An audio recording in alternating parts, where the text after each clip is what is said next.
Holy Week continues today for Christians around the world. Today is Good Friday, the day Christians believe Jesus died on the cross.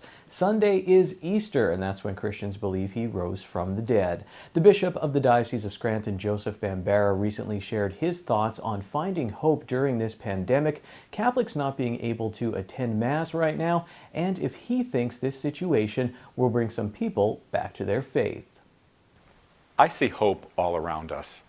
As dark and as uncertain as these days are from the news that we hear, and sadly from the fact that even some of our friends and family may be sick and suffering as a result of this disease, when I look at the selfless lives of individuals, from healthcare workers who literally put their lives on the line each day, to individuals who are willing to serve us in a grocery store or a pharmacy, I realize very, very clearly that our world is filled with generous, loving people who are living out their faith, however that faith is manifested in their lives.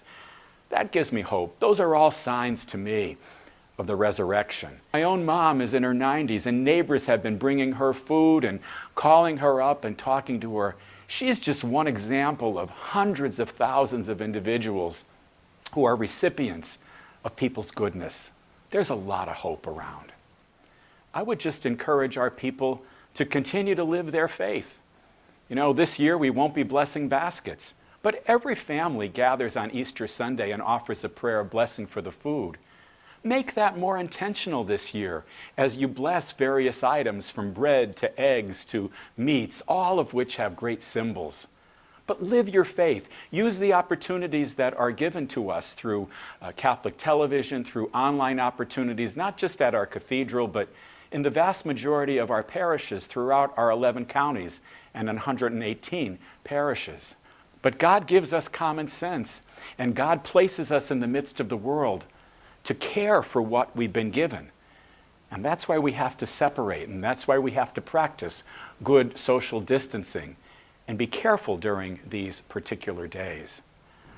But I would suggest to individuals like myself who want more, who want to be back to the way it always was, to look at that very yearning and longing in our hearts and to realize that that's being generated by the power of God. That's not us stepping away. That's God pulling at our hearts, saying, wherever you are, in whatever circumstances in which you find yourselves, I'm with you. I would hope that our people look back on these days and realize after they move through them that they were able to do that for no other reason than the power of God. And that reality, hopefully, will generate a reawakening, a resurrection, if you will, of our own spirits to a deeper relationship with God.